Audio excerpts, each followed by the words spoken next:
I grew up in a small town in West Virginia where everybody knew each other.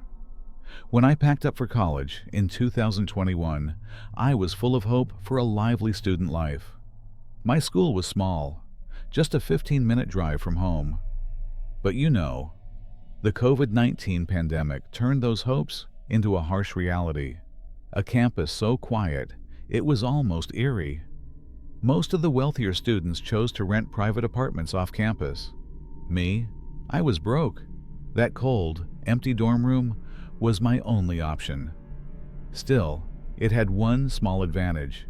I could drive home on Friday afternoons and come back early Monday morning. I wanted to experience dorm life, but I also needed the comfort and safety that home gave me. On the very first day, I met my assigned roommate. The school had done something a little strange. They gave her my phone number so we could get acquainted. I thought that was a bit of an invasion of privacy. She texted me first, seemed friendly enough, but the moment we met face to face at the doorway, that friendliness completely vanished. She was polite, but oddly quiet, carrying herself with a kind of thinly veiled arrogance. I could feel the class difference between us immediately. Then she said something that made my stomach drop.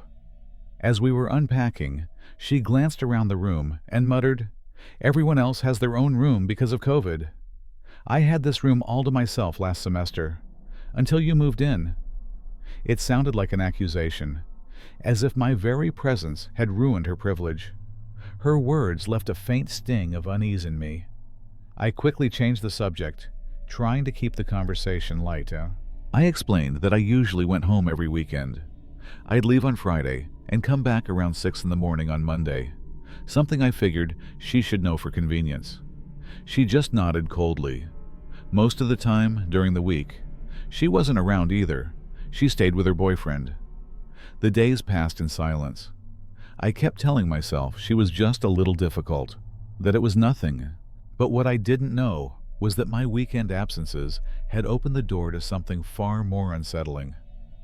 Everything seemed normal, yet something secret, something creeping, had already begun in the shadows of those empty weekends. And then, the real horror began. That first Friday afternoon, I packed my things and drove home. On Monday morning, I came back to the dorm at 6 I didn't have class until 10, so my only goal was the bed. I climbed onto the thick foam mattress, and the softness quickly pulled me into that hazy space between sleep and wakefulness. About 10 minutes after I lay down, I felt the first sign that something was wrong. The edge of the bed sank, slowly, deliberately. Fatigue kept me still, but my mind snapped awake. I lay there, trying to make sense of it. The pressure lasted a few seconds. Then, the mattress gradually lifted back to its normal shape. That was the terrifying part. I knew, without a doubt, that someone had leaned onto my bed. I turned my head. She was facing the wall, apparently asleep. "I'm just exhausted," I told myself, desperately. I shut my eyes again. The next weekend, I came back at the exact same hour. All I wanted was sleep. This time, it happened faster. The moment I lay down, I felt it again, the weight. But this time, it wasn't just a light pressure. The whole side of the bed dipped down, like an adult had sat beside me. I froze. I didn't even dare to breathe. Every muscle locked in place. I waited, and then came a sound I'll never forget, a heavy thud. The unmistakable sound of someone jumping down from the raised bed to the floor.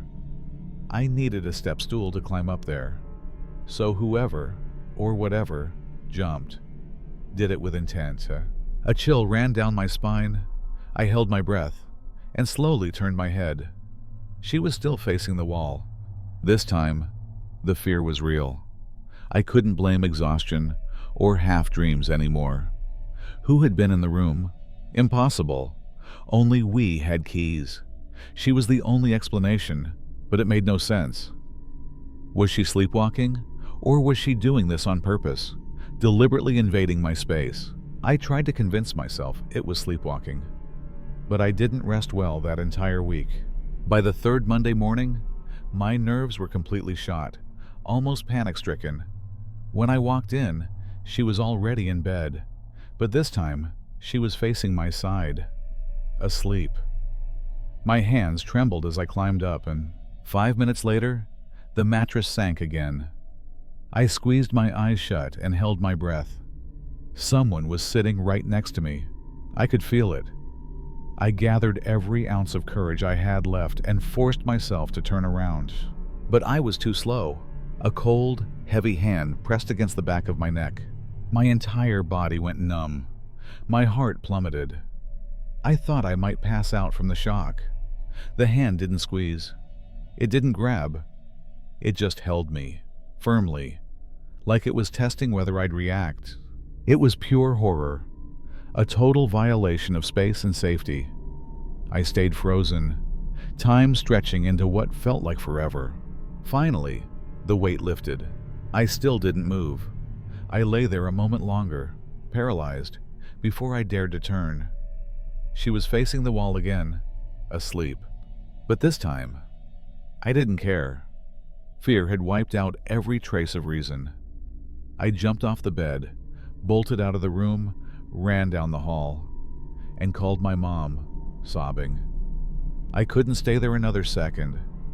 I didn't go to class that day. After hearing the whole story, my mom immediately reported it to the school. Thankfully, they acted quickly and allowed me to switch rooms. They asked if I wanted to involve the police, but I refused.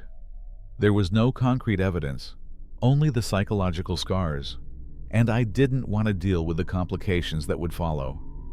I had just one request: make sure she never gets another roommate.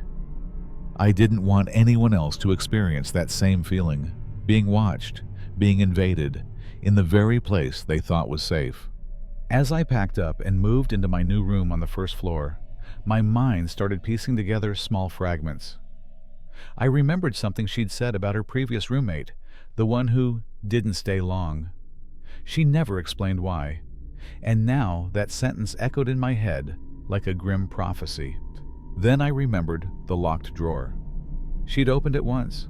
Inside were about 10 prescription bottles, each covered in complicated medical labels. She said they were for a skin condition, but now I wasn't so sure. Was she hiding a mental disorder? Or had those medications caused some horrific side effect? Maybe extreme sleepwalking episodes in the early morning hours, when she wasn't fully conscious? That theory made sense, but it also brought a whole new kind of fear. A few days later, she texted me. I had left behind a notebook and some important files. She wanted me to come get them. I didn't want to set foot in that room ever again, but to avoid suspicion and to end all contact, I agreed.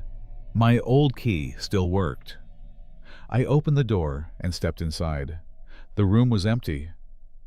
A cold wave of relief swept over me. I grabbed my things quickly and turned to leave. Just as I turned, a figure appeared. She was standing in the doorway. I swear, I hadn't heard the door unlock, hadn't heard a single footstep. She stood there, blocking the exit. Her eyes locked on mine, unblinking.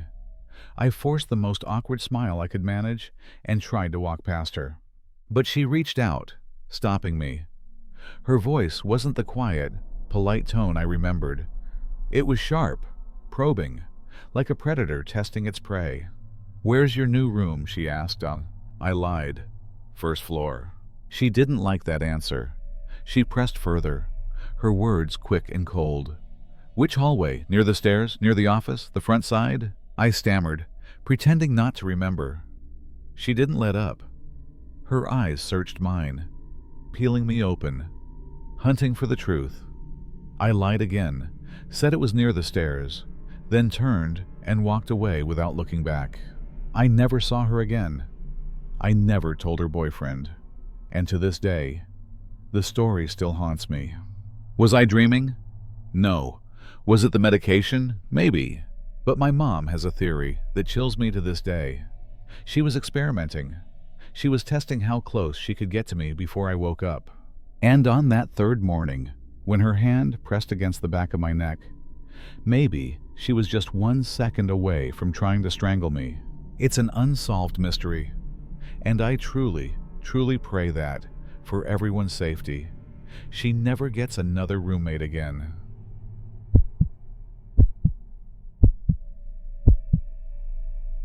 This happened during my years at the University of Huddersfield, from 2021 to 2023. It wasn't the kind of school known for wild parties or a lively nightlife. Quite the opposite. Huddersfield was famous for its stillness, its quiet nights that kept students rooted on campus, usually in the library or the 24-hour academic buildings. I was never much of a night owl, but this incident happened in my final year, when I had no other choice. I was struggling with advanced statistics, a class taught by a professor widely known as the Lord of Impossible Assignments. One of the biggest projects of the semester was looming over me like a storm cloud, and my personal laptop had just died. So I decided the best option was to use one of the university's computers, specifically the ones in the business building. That building stood a bit isolated, away from the main campus hub. It had only 3 floors, old and slightly run down, always wrapped in a kind of eerie silence, especially after dark. It wasn't the peaceful kind of quiet, either. It was sterile, hollow, like the air itself had been drained out. Still, the computer lab on the 2nd floor was usually empty after 9 p.m., which made it the perfect place to focus. That night, I arrived around 10. The campus was already asleep, blanketed in a cold but heavy silence. And the moment I stepped inside, I felt it, a chill that was different from the night air outside. I swiped my student card. A dry, sharp beep echoed through the empty hallway, followed by the click of the door unlocking. The entire corridor reeked of industrial cleaning chemicals, the kind that sting your nose. At first, I found the smell oddly comforting. It meant the janitorial crew had finished their work and left long ago. I walked straight to the computer lab, booted up a machine, and sank into my work. For a while, everything was fine.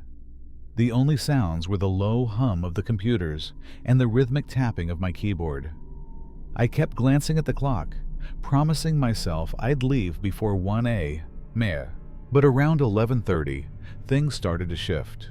I was scrolling through my data when a loud slam echoed through the building, the unmistakable sound of a door slamming shut, somewhere deep inside.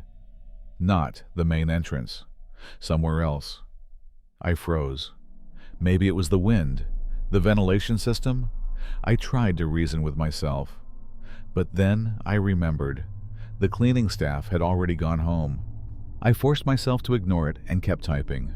Then came something worse. Footsteps. Slow, heavy, deliberate.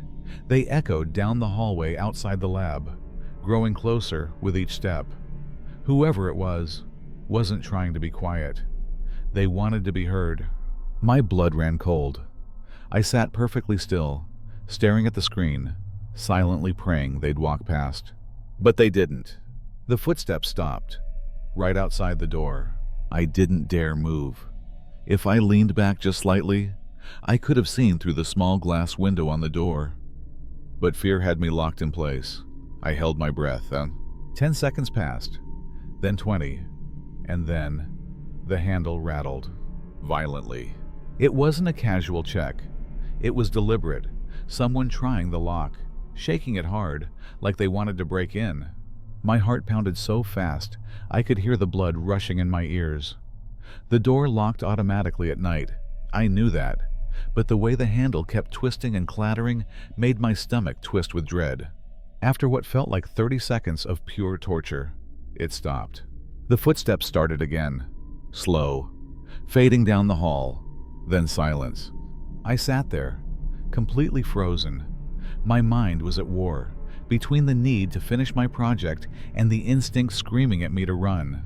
I told myself it was just some student messing around, I tried to believe that. And then, I went back to typing. I tried to get back to work, forcing myself to believe it was over, that whoever had been out there was gone. I glued my eyes to the screen, typed out a few lines of data that took every ounce of focus I had left. But not even 10 minutes later, a new kind of horror crept in, colder, closer. I heard footsteps again, only this time, they weren't coming from the hallway. They were coming from above me. The ceilings in that building were made of thin panel tiles, the kind that sometimes echoed with pipes or heating ducts. But this wasn't machinery. This was deliberate. It was the unmistakable sound of someone crawling, dragging themselves across the panels overhead. The noise was heavy, scraping, and horribly human, like someone trying to move carefully through a narrow space. I slowly looked up, my heart pounding so loud it almost drowned out the sounds above. I didn't want to see what was up there, but some mix of fear and morbid curiosity forced my eyes upward. And then I saw it.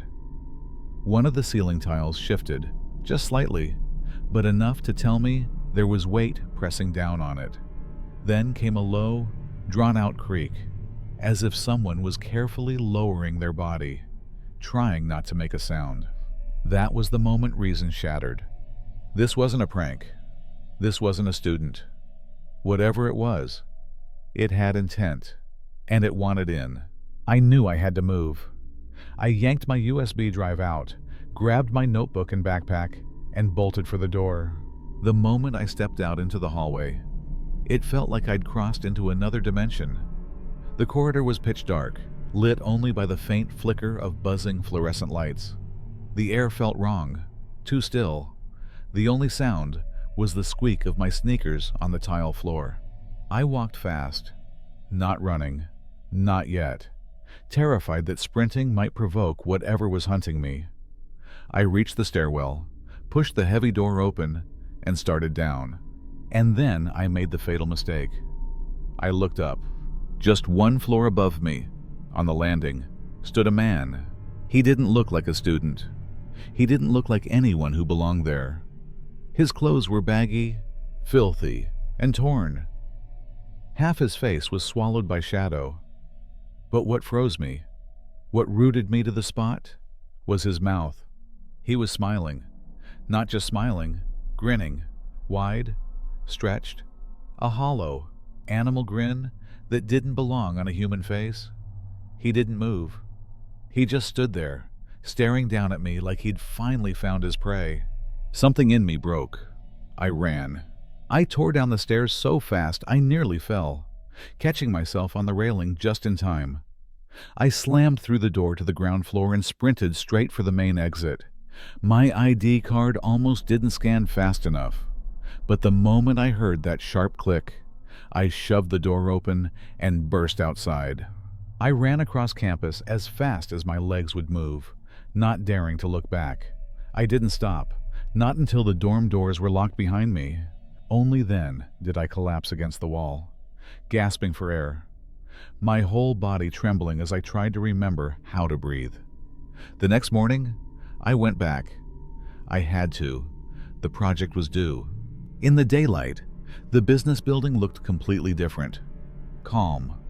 Ordinary. Just another quiet academic space with no trace of the horror that had unfolded the night before. But as I walked past the computer lab, something caught my eye. Something that made my stomach twist. Right above the desk where I'd been sitting, one of the ceiling tiles was missing. Not just that one. The tile in the corner, the one I'd seen shift, was gone too. And in that moment, everything from the night before snapped into horrifying focus. Whoever, whatever, had been stalking me, had been hiding up there, in the ceiling, watching me work. Then they'd come down, testing the door handle, not just to scare me, but to see how I'd react. And when they realized the door was locked, an unexpected obstacle, they'd gone back up, trying to find another way inside, from above. A chill ran through me as I pictured that ceiling tile shifting, realizing how close they'd been. And then the question hit me like ice. What would have happened if I hadn't run? If I'd stayed just a few minutes longer? If they'd managed to drop down into that locked room before I even looked up? Whoever that intruder was. A deranged student. A homeless man who'd broken in. Or something far worse lurking in the old bones of that building. They had turned my workspace into a hunting ground. That was it for me. From that day on, I decided I'd buy a new laptop, no matter how much it cost, and finish every single assignment from the safety of my dorm rooms. Never again. I would never stay late in the business building. Ever.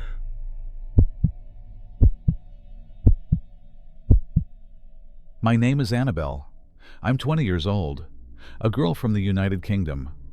The story I'm about to tell you isn't an urban legend or a bad dream. It's something that really happened to me when I was 16, inside a place I thought was completely safe. And I have to admit, it was the most terrifying day of my life, and my school was fairly new and modern, but its security relied on something fragile: trust. Everyone wore an ID badge on a lanyard around their neck.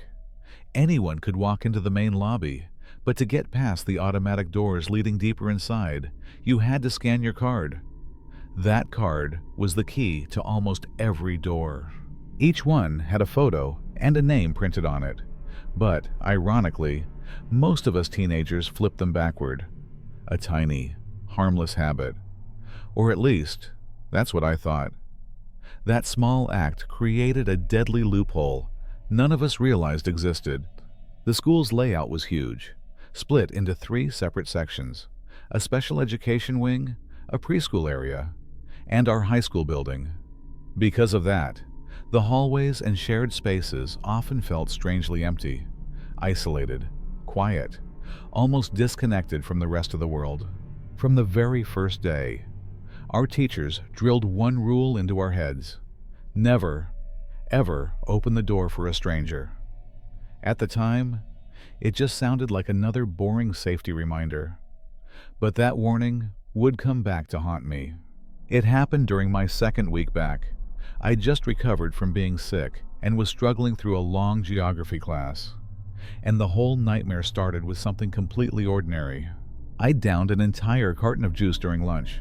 Big mistake, because school rules didn't allow drinks in the classroom. About 20 minutes into the lesson, my bladder was screaming. My teacher was visibly annoyed. We'd just come back from break, but after some grumbling, he finally let me go. That small, reluctant permission put me right in the middle of danger. I left the classroom, pushed through the double doors, and walked into the cafeteria area. It was eerily silent. No students, no teachers, just the hum of fluorescent lights echoing through the empty space. After finishing in the restroom, I headed back. But the moment I stepped through the cafeteria doors, the silence broke. There was a man sitting alone at one of the tables, and that's when everything started. I didn't know who he was. Judging by his age, I quickly told myself he had to be a teacher, or maybe a parent waiting to pick up his child. I tried to walk past quietly, not wanting to draw attention. Then I heard a voice, deep, calm. "Hey." I let out a small yelp. I have always been jumpy, one of those shy, easily startled kids. My face flushed with embarrassment, but the man just laughed. A warm, friendly laugh. "Sorry, didn't mean to scare you," he said. That's when I noticed it. He was wearing an ID lanyard around his neck. That tiny detail instantly eased my nerves. It was proof, right? He was staff. He belonged here. But looking back now, there was one small, chilling detail I completely ignored. His ID badge was flipped backward. Students did that all the time, sure. But an adult? Someone who needed their card to open doors? That made no sense. I should have recognized it for what it was, the first warning sign. But my teenage trust overpowered every bit of instinct I had. Without knowing it, I was standing face to face with a predator wearing a disguise. "I need a bit of help carrying some work supplies in from my car," he said, his tone polite but oddly urgent. Would you mind coming outside with me for a minute? Without hesitation, I nodded. Of course. He was a teacher, after all, and I'd been raised to help adults when they asked. We walked in silence through the cafeteria, into the lobby, and out the main doors. That silence, it wasn't comfortable. It was heavy, thick with tensions. I noticed his hands. He kept shoving them deep into his pockets, then pulling them out, clenching and unclenching his fingers like he was fighting to contain something inside himself. I was too timid to say anything. The front of the school opened into a wide stretch of grass. Then about 50 meters further was the parking lot, hidden completely by a row of thick bushes. It was a blind spot. No cameras, no visibility from the building. If you kept walking straight instead of turning toward the lot, you'd leave school grounds entirely. We kept walking, in that unbearable silence, until he finally spoke again.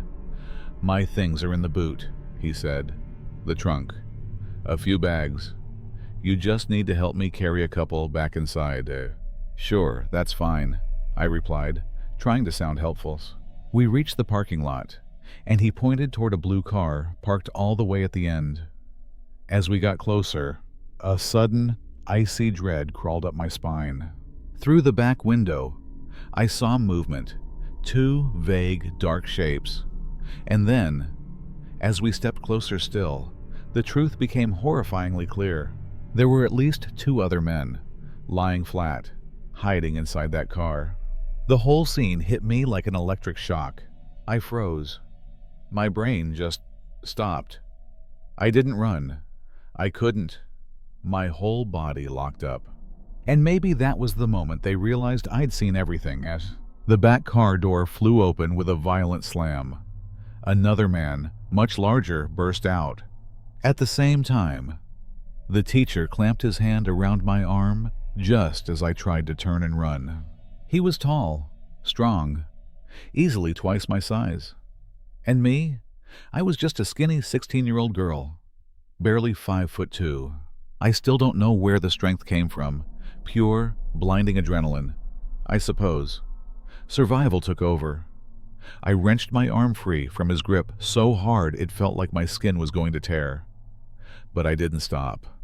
I ran harder than I ever had in my life, straight toward the school gates. Behind me, I could hear the pounding of heavy footsteps closing in. That sound, those fast, desperate thuds, was the sound of being hunted. But then, miraculously, they stopped. The school's main doors were made of glass, automatic and huge. They couldn't risk chasing me inside. Too exposed. Too many witnesses. That single moment of hesitation, of self-preservation, saved my life. I burst through the doors, sprinted across the lobby, and stumbled into the little cafe next to the library. The woman at the counter was the first person I saw. I was shaking so hard I could barely breathe, gasping out fragments of what had just happened. She stayed calm, thank God, and immediately took me to the staff office, where we called my parents and the police. Thanks to the security cameras in the parking lot, those men were caught and charged with attempted abduction. And then the truth came out. A truth that was both relieving and terrifying. That man hadn't gotten into the secure building because he worked there. He'd gotten in because a student had accidentally dropped their ID card outside. He just picked it up and used it. And he'd flipped it backward so no one would notice the photo wasn't his. I didn't return to school for 2 weeks after that. Even now, I'm still in therapy, still learning to quiet the panic that lingers whenever I'm alone. Writing this story, sharing it, is part of that healing process. Because this was, without question, the most terrifying day of my life. A cold reminder that sometimes a simple act of kindness isn't kindness at all, but the perfect trap, designed to exploit your trust.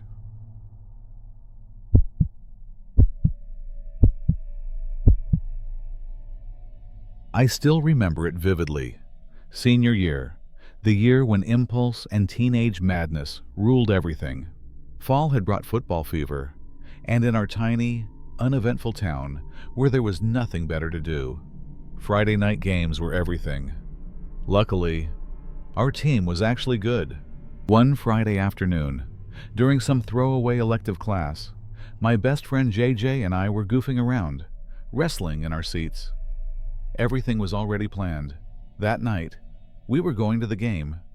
JJ was a natural-born manipulator, a smooth talker, always flirting. He spun his chair around toward two girls, Kayla and Ashley, and asked if they wanted to come along. We were all friends, so it didn't feel weird. They said yes.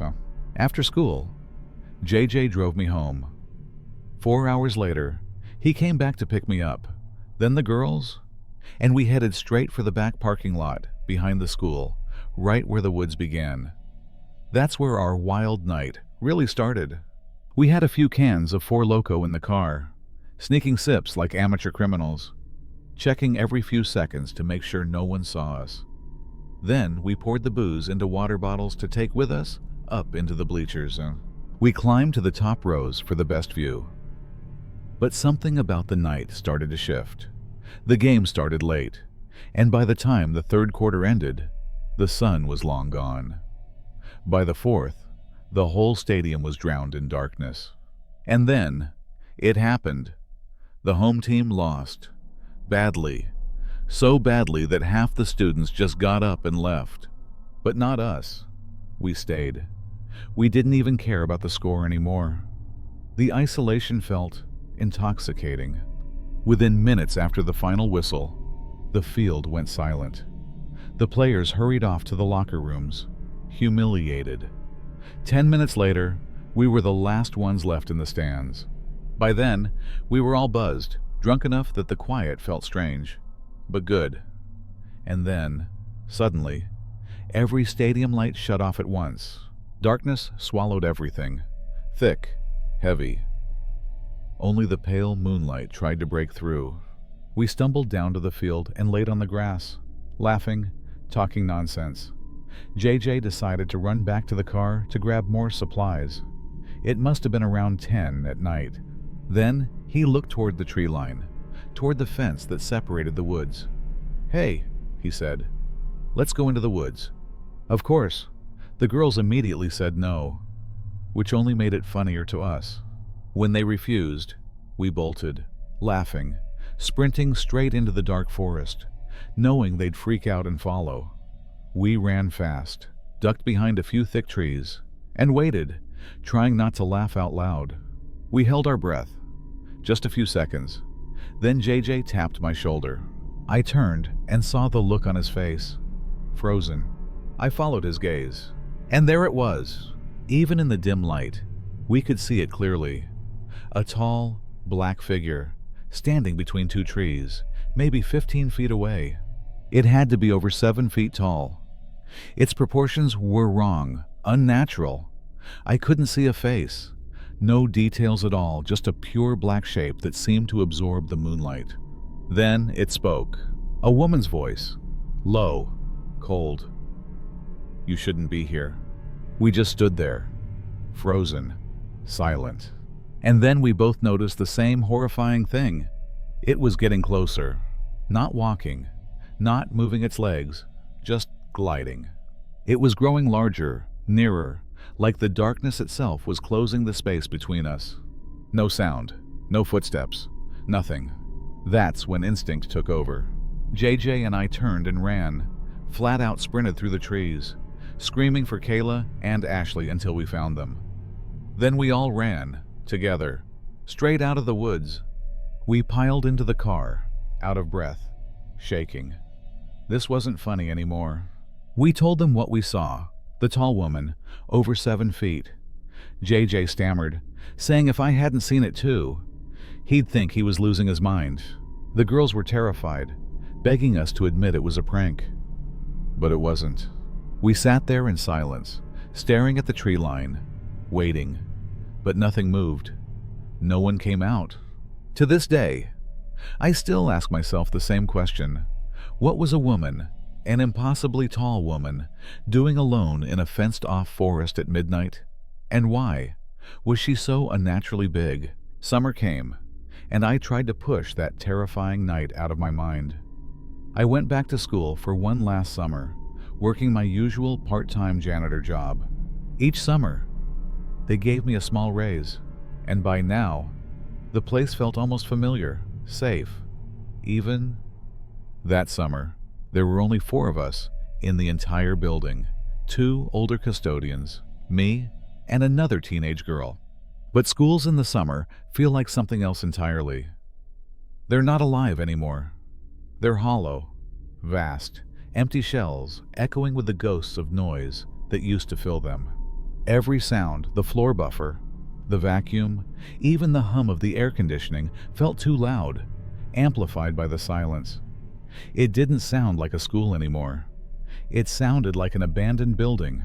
I was outside in the center courtyard, mowing the grass under the brutal summer sun, when I saw someone.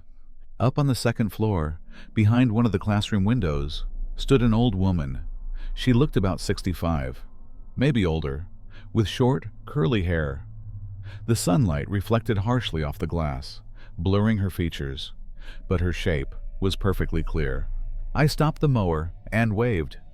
She didn't move. She just stood there, completely still, like a statue carved from something that wasn't flesh. A chill crept up my spine. I left the mower running and ran inside to find my supervisor. "There's someone upstairs," I said. He frowned. "What do you mean, someone?" I led him up to the math hall, right where I'd seen her. But when we got there, every classroom door was shut. The lights were off, and the room where she'd been standing was empty. He gave me a skeptical look. "There's no one else here but us," he said. "You've probably just been in the sun too long. Go grab some coffee." I nodded, pretending to agree, but my stomach was in knots. Later that afternoon, after finishing the lawn, I started mopping the upstairs halls, room by room.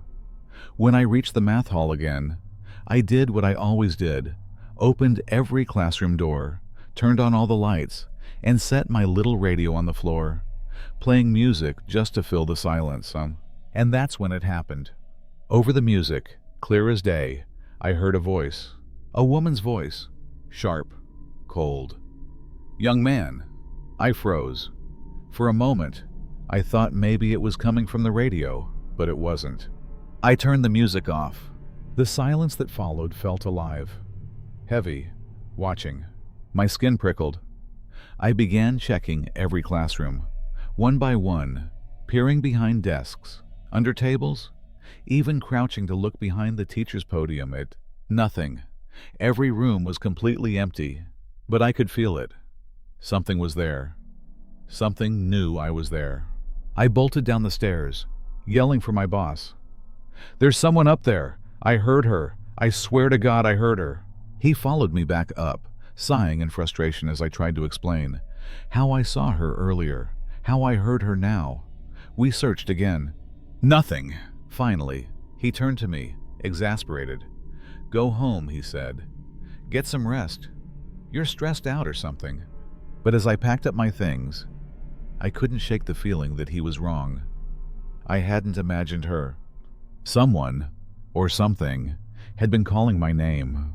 After my boss sent me home, with that look of pity in his eyes, I spent the rest of the evening trying to make sense of everything. I wasn't crazy. I saw her, and I heard her. When the panic finally settled, I started connecting the dots between 2 events that had seemed completely unrelated. What if the tall, dark figure in the woods and the woman I saw in the math hall were the same thing? The figure in the woods had spoken with the voice of an older woman, and at the school, that was exactly what I heard. Could it have been a ghost, a spirit trapped between places? I couldn't stop asking myself, why was she there? Why that forest? And why the math hall, of all places? Was she someone who used to work there? A custodian like me? Or maybe a teacher who never left? When I came back to work the next day, I told my boss I didn't want to clean the math hall anymore. I said it calmly, but inside, I was terrified. He didn't argue. And for the rest of the summer, I stayed far, far away from that corridor. Since then, I've been convinced my old high school is haunted by her. An old woman's spirit, tied to that place for reasons I'll never understand. She wasn't violent, at least not toward me, but the way she appeared, motionless, expressionless, and the way her voice cut through the silence, it felt like a warning, like she was trying to protect me, or trying to keep me out. I don't have any other explanation. It happened, and it's something I'll carry with me for the rest of my life.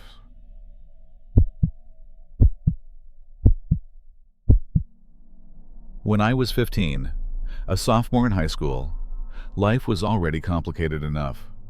But it got even more so when the school decided to randomly reshuffle the lunch schedules. That meant, for the entire year, I only had lunch with two of my closest friends, Liam and Mike. Things went on pretty normally for the first few months, until one fateful Friday morning. During our first period astronomy class, the door suddenly opened, and a new student walked in.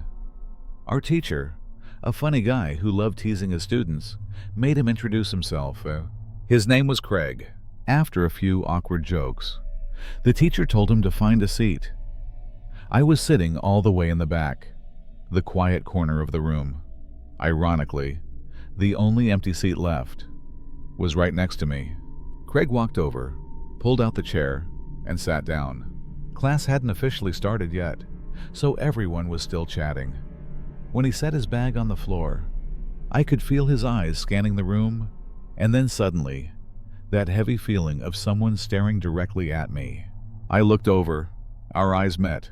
He gave a small nod, his face completely blank, and said, "What's up?" I tried to sound friendly. "Hey, man, what's up?" After he introduced himself, I told him my name too. Craig was white, a little scruffy looking, with uneven stubble that looked more like random patches of fuzz than an actual beard. He wasn't hideous or anything, just off. The kind of guy who looked like he didn't really care. He tried to make small talk, and I reminded myself to be nice. I knew how tough it could be to start at a new school. I figured I was probably the first person he'd actually spoken to all day. That day, we had to pair up for a class project. Of course, Craig asked to team up with me. I didn't have any reason to say no, and I didn't really know anyone else in that class anyway. So we opened our laptops and got to work. But within minutes, I realized I couldn't stand him. His sense of humor was terrible. He joked nonstop and acted like we were lifelong friends. But his jokes weren't just bad, they were weird. He swore constantly, like every other word was a curse. Worse, his humor was dark, crude, and just off-putting. I'm not exactly a saint myself, but with Craig, it went way past the line. And every time he cracked one of his awful jokes, he'd let out this forced, awkward laugh that made my skin crawl. There was something about him, an energy I couldn't name, that felt wrong. By the time the bell rang, I felt like I'd been holding my breath for an hour. We exchanged numbers for the project, and I practically sighed with relief when class ended. Later that day, it was finally lunchtime. Mike was out sick, so it was just Liam and me at our usual round table.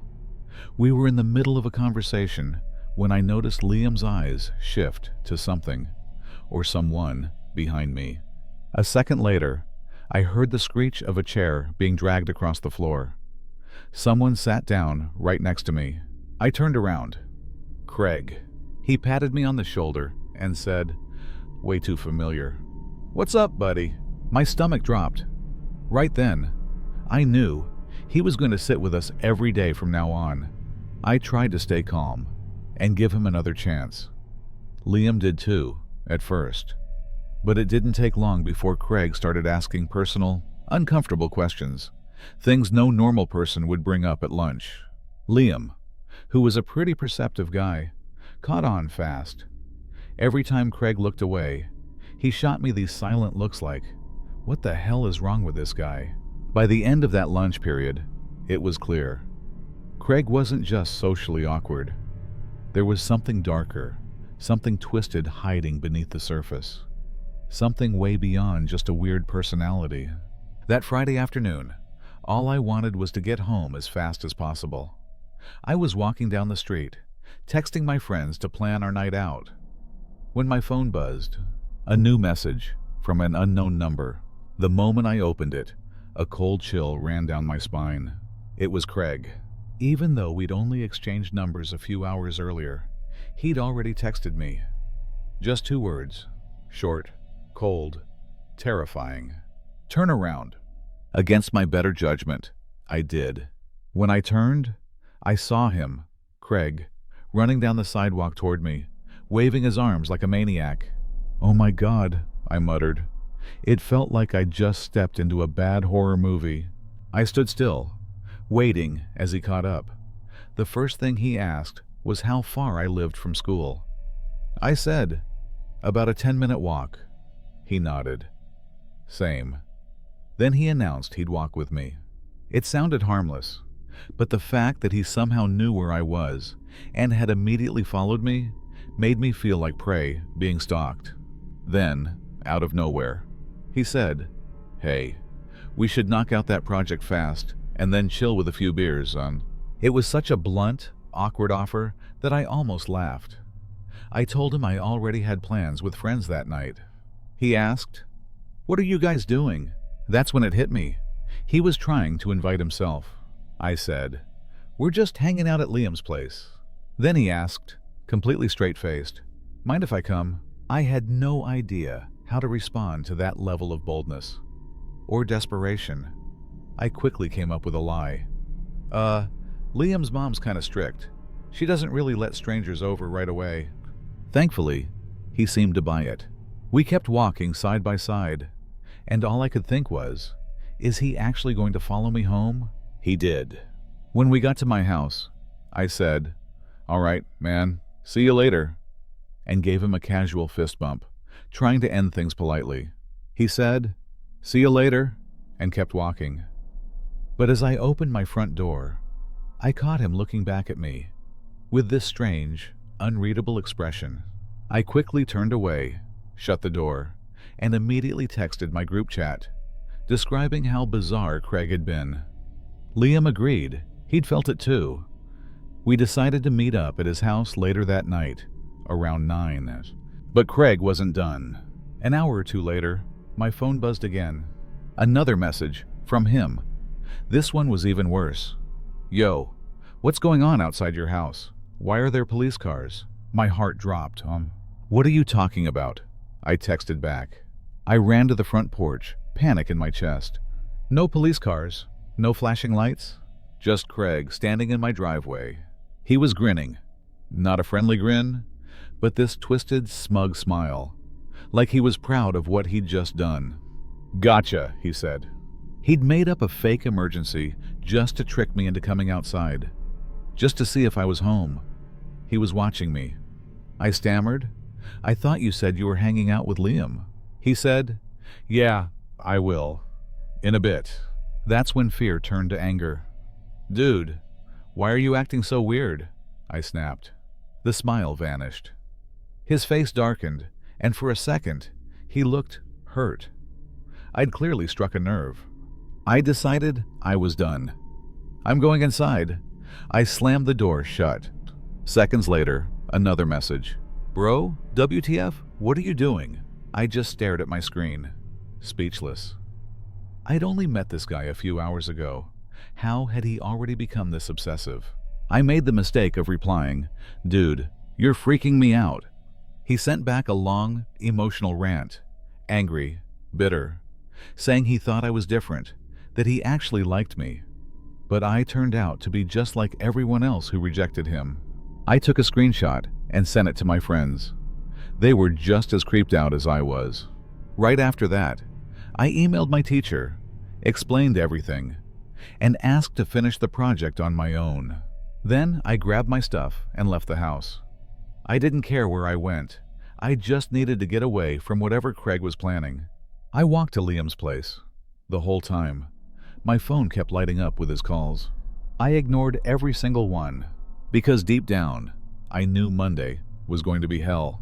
Feeling safe for the moment, and finally starting to calm down at Liam's house, I decided I wouldn't go home until my parents and little sister were back.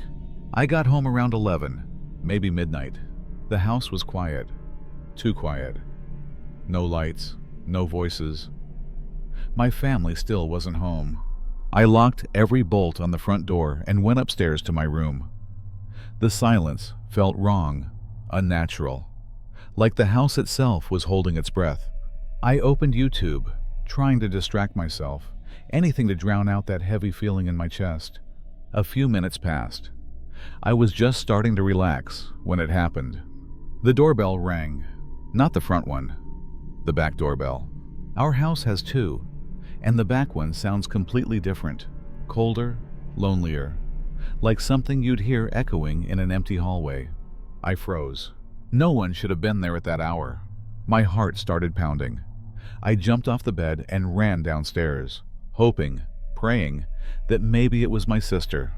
But when I peeked through the glass panel, the backyard light was off. No one was there. Still, I stepped closer. I unlocked the main door, but kept the screen door shut and locked. "Hello?" I called out softly. And that's when it hit me, the sound that turned my blood to ice. It was faint, but unmistakable. The scrape of rubber soles against concrete, just to my left, right outside my line of sight. Someone was out there. Someone was hiding.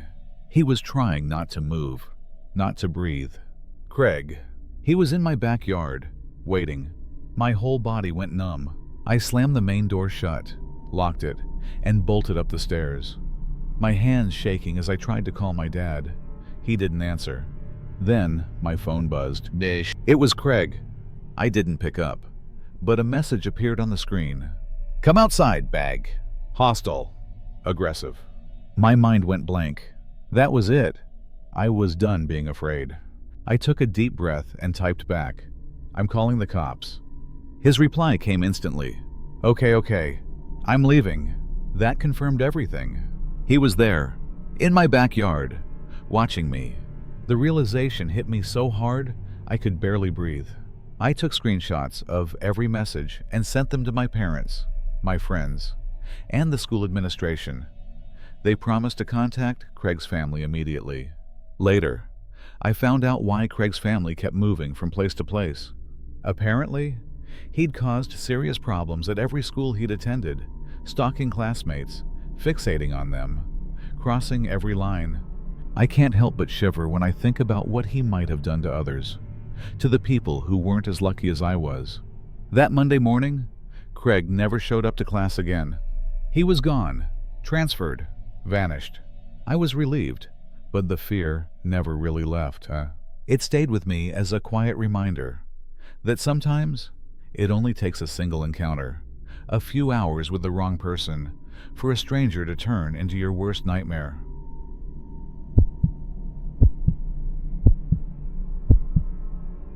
It all happened in rural New Brunswick, Canada. It was early September, the first day of school. For most people, it was a fresh start. For me, not so much. I wasn't exactly coming back in triumph. I'd been held back a year, which meant I was returning as a 19-year-old senior, awkwardly wandering the hallways with kids 2 years younger than me. Our school was tiny, middle and high school in the same building, so I pretty much knew everyone by face. But that morning, something felt off. A heavy feeling hung in the air, like a quiet warning I couldn't quite explain. First period was study hall. As I looked around the room, I noticed a kid I'd never seen before, sitting alone, on the far side of the classroom. New face, new energy. In a town this small, that alone was strange. I walked over, trying to be friendly.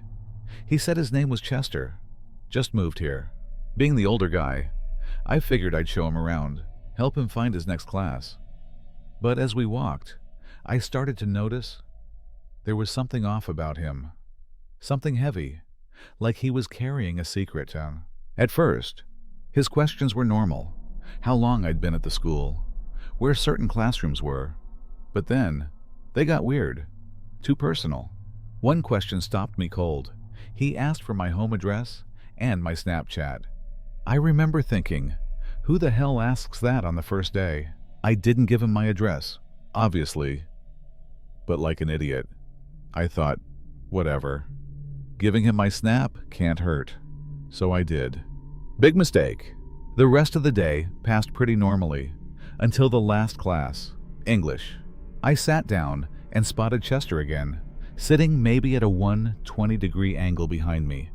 He was eating a sandwich that looked disgusting, gray and soggy, like something that had gone bad a week ago. And he was staring at me. That stare was intense, almost commanding. He motioned for me to come over there. Mr. Bess, our English teacher, was about to start class, so I ignored it and looked back at my book. 5 minutes later, I glanced up again. He was still staring, only now he looked irritated, angry. He motioned again. I ignored him, trying to focus. Then, ding, my phone buzzed. A Snapchat message from Chester.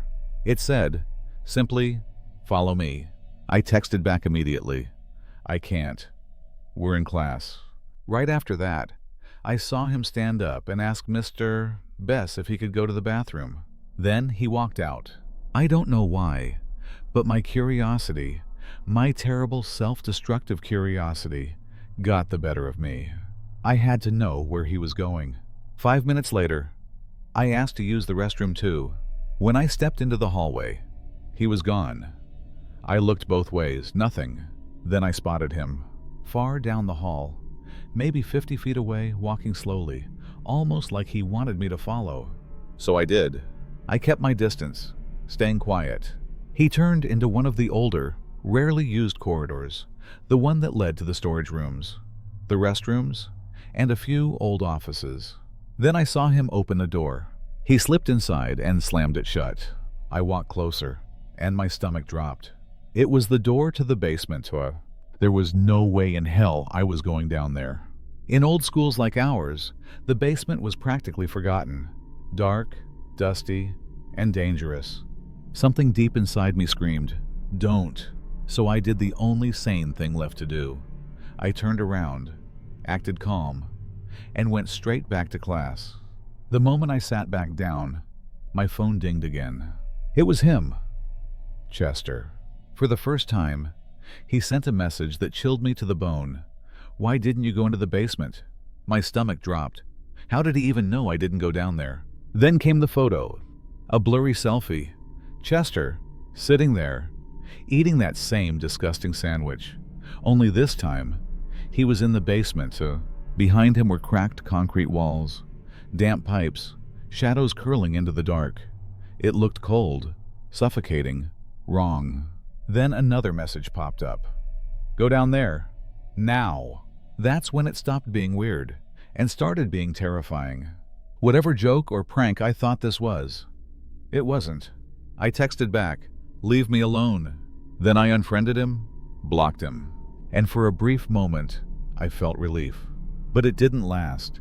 When I got home that night, the sun was gone. The house was quiet. Too quiet.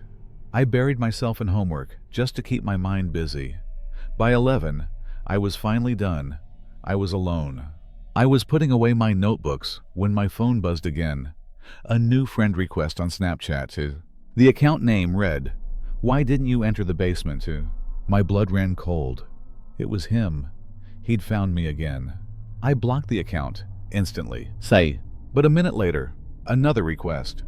This one said, "Why'd you block me?" The persistence? It was insane. Suffocating. I blocked that one too. Not even 60 seconds later, another appeared. This time, the username froze me where I stood. "I know where you live." A wave of pure adrenaline and terror crashed through me. This wasn't a prank anymore. This was a threat. And then, one final message came through. "I'm right outside your house." The words hadn't even fully registered when I heard it. Crash. The sound of glass shattering downstairs. Sharp. Deafening. Real. My heart exploded in my chest. I grabbed my phone, called 911, and tried to explain through the panic, my voice shaking, almost breaking. The dispatcher stayed calm, steady as stone. "Find a safe place to hide," she said. "Lock the door. Stay on the line." I hung up and bolted upstairs. There was only one place I could think of: the hallway closet. I ran inside, slammed the door, and pressed my back against it, trying not to make a sound. I pressed myself into the back of the closet, trying not to breathe. My heart hammered so violently I thought it might give me away. Then I heard it. Footsteps. Heavy, slow, each one deliberate, climbing the stairs. Every creak of the floorboards felt like a countdown. Through the narrow crack of the closet door, I saw him. Chester. He was standing at the end of the hallway, motionless, silent. A tall, dark figure swallowed by the shadows. For a second, I thought he hadn't noticed me. But then, he turned his head, right toward the closet. My blood went cold. He just stood there, staring. And though he didn't move closer, I could feel it, that awful certainty that he knew. I didn't dare close the door. The sound would give me away. Instead, I slid deeper inside, crouching behind an old storage bin, hands trembling. Then came the sound I'd been dreading. The door creaked open. The air froze in my lungs. He reached in, fumbling for a light switch that didn't exist. His shadow filled the narrow space. For a few eternal seconds, all I could hear was his breathing, slow, heavy, searching. And then, nothing. He turned. The floorboards groaned again, this time moving away. Step by step, down the stairs, and then a different sound. A sharp, rapid pounding. The police. That knock might have been the sweetest sound I've ever heard. I burst out of the closet, sprinted downstairs, shouting everything. The break-in, the messages, the glass. I pointed to the shattered window by the kitchen. But Chester was gone. The officers searched the whole house and found his escape route, an open window in the basement. The irony made me sick. I handed over every Snapchat handle, every message, every screenshot. They promised they'd investigate. The next morning, I went straight to the principal's office, ready to explain everything. What Chester had done, what he'd said, what he'd wanted. But that's when things turned from terrifying to impossible. The principal checked the records, flipped through files, typed on his computer, and then frowned. "There's no student here by that name," and he said. "No Chester, not now, not ever." There was no file, no record, nothing. Later, the security footage confirmed it. Chester had snuck in through a side entrance and just blended in. A ghost among students. I never saw him again. The police never called back. But sometimes, late at night, I still think about that basement. Why did he want me to go down there? Was it a trap? A ritual? Something worse? I'll never know. All I can say is that Chester was, and maybe still is, the most dangerous, unhinged person I've ever met. And whatever his real intentions were, they're still haunting me to this day.